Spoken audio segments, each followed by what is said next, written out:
안녕하세요. 역설의 3의 5 오네어입니다. 아부도 실력이다. 거짓말도 실력이다. 이 말을 딱 들었을 때 여러분은 어떤 생각이 드시나요? 아마 말도 안 되는 소리야.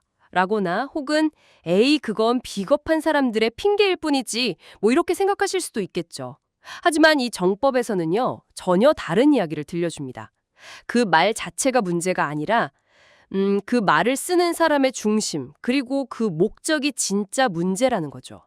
오늘 역설의 3의 5에서는 그래서 거짓은 왜 방편이 될 수 있는가?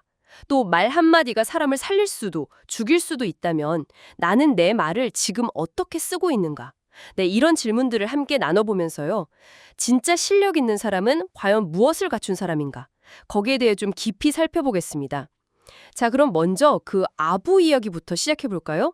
보통은 굉장히 좀 부정적으로 보잖아요. 네, 그렇죠. 아무래도 좀 안 좋은 이미지죠. 그런데 이것도 실력이 있어야 제대로 할 수 있다 뭐 이런 말이 있어요. 단순히 그냥 비위 맞추는 게 아니라는 거죠. 네, 맞아요. 그게 참 흥미로운 관점인데요. 여기서 이제 아부를요, 어떤 목적 달성을 위한 일종의 방편, 그러니까 도구로 보는 시각이 있는 거죠. 아, 도구요? 네, 생각해보면 세상 모든 게 사실 그렇잖아요. 어떻게 쓰느냐에 따라 가치가 완전히 달라지니까. 뭐 망치로 집을 지을 수도 있지만 그걸로 창문을 깰 수도 있는 것처럼요. 이런 관점에서 보면 아부 역시 그 사용하는 사람의 의도나 목적이 선하다면 이게 단순한 아첨이 아니라 뭐랄까 부족함을 채우거나 아니면 좀 더 긍정적인 관계를 만들기 위한 하나의 기술, 네, 그렇게 될 수도 있다는 겁니다. 아하. 결국 중요한 건 그 도구를 왜, 그리고 어떻게 쓰느냐는 거죠. 그렇군요. 거짓말에 대해서도 좀 비슷한 접근인 것 같아요.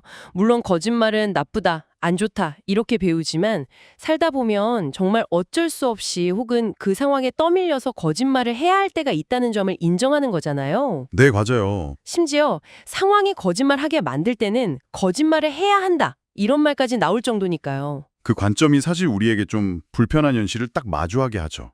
근데 그게 뭐 거짓말 자체를 옹호한다, 괜찮다 이런 뜻이라기보다는요. 그 거짓말이 왜 나올 수밖에 없었는지 그 환경이 있잖아요. 그리고 그 상황, 네, 그걸 좀 깊이 이해하려는 태도가 필요하다는 거죠. 아, 상황 자체를요? 네, 거짓말이 그 자체로 그냥 악한 게 아니라 어떤 특정 환경이 만들어낸 결과일 수도 있다. 뭐 이렇게 보는 거예요. 물론 뭐 궁극적으로는 거짓말이 아예 필요 없는 그런 사회, 환경을 만드는 게 가장 이상적이겠죠.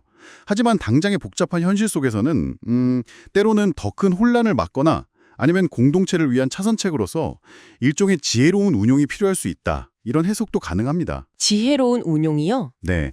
그러니까 맹목적으로 그냥 원칙만 딱 내세우기보다는 전체 상황을 좀 읽고 유연하게 대처하는 지혜. 어떤 가르침에서는 이런 지혜를 뭐 뱀같이 지혜로워라 이런 비유로 설명하기도 하고요. 그렇군요. 듣고 보니 아부든 거짓말이든 그 행위 자체보다는 그걸 사용하는 사람의 어떤 내면, 그게 훨씬 중요하다는 말씀으로 들리네요. 네, 맞습니다. 그럼 이 모든 걸 딱 관통하는 핵심 원칙 같은 게 있을까요? 바로 중심과 방향입니다. 중심과 방향이요? 네. 내 마음의 중심이 딱 바로 서 있고 흔들리지 않고 또 나의 말과 행동이 단지 나 개인만이 아니라 우리 모두를 좀 이롭게 하려는 그런 선한 방향, 그러니까 사람을 살리려는 뜻을 향하고 있다면요.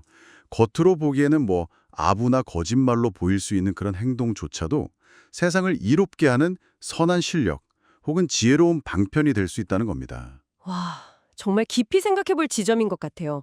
결국 어떤 도구를 쓰느냐 그 자체보다 네가 왜 그 도구를 쓰느냐 이게 본질이라는 거군요. 그렇죠. 바로 그거죠. 여러분 한번 스스로에게 질문을 던져보시면 어떨까요? 오늘 내가 했던 말과 행동, 그 중심에는 과연 사람을 살리는 뜻이 담겨 있었을까 하고요. 네.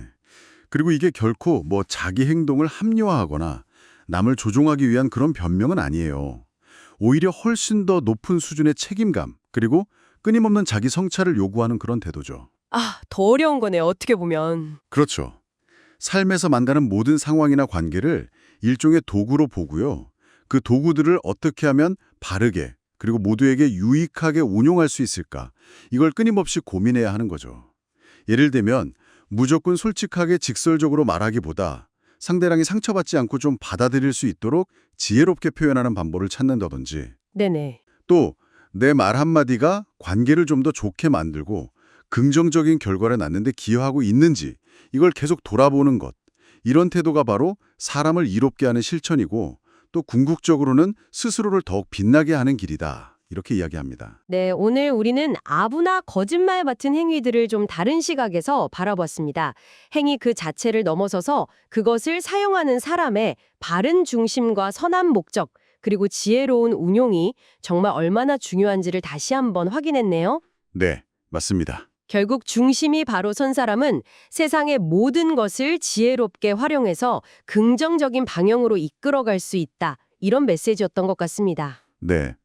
그래서 오늘 하루 여러분께서 주변 사람들과 나누셨던 대화나 또 주고받은 메시지, 그리고 내렸던 여러 결정들을 잠시 한번 떠올려 보시면 어떨까 싶어요.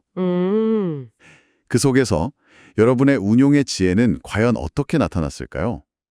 여러분이 사용한 그 말과 행동이라는 방편들, 이게 여러분 자신과 또 다른 사람들을 이롭게 하는 그런 방향으로 향하고 있었을까요? 이 질문을 잠시 마음에 품고 스스로를 좀 돌아보는 시간을 가져보시길 권해드립니다. 네, 오늘 이야기 여기까지 나누겠습니다. 역설의 365 오네어였습니다.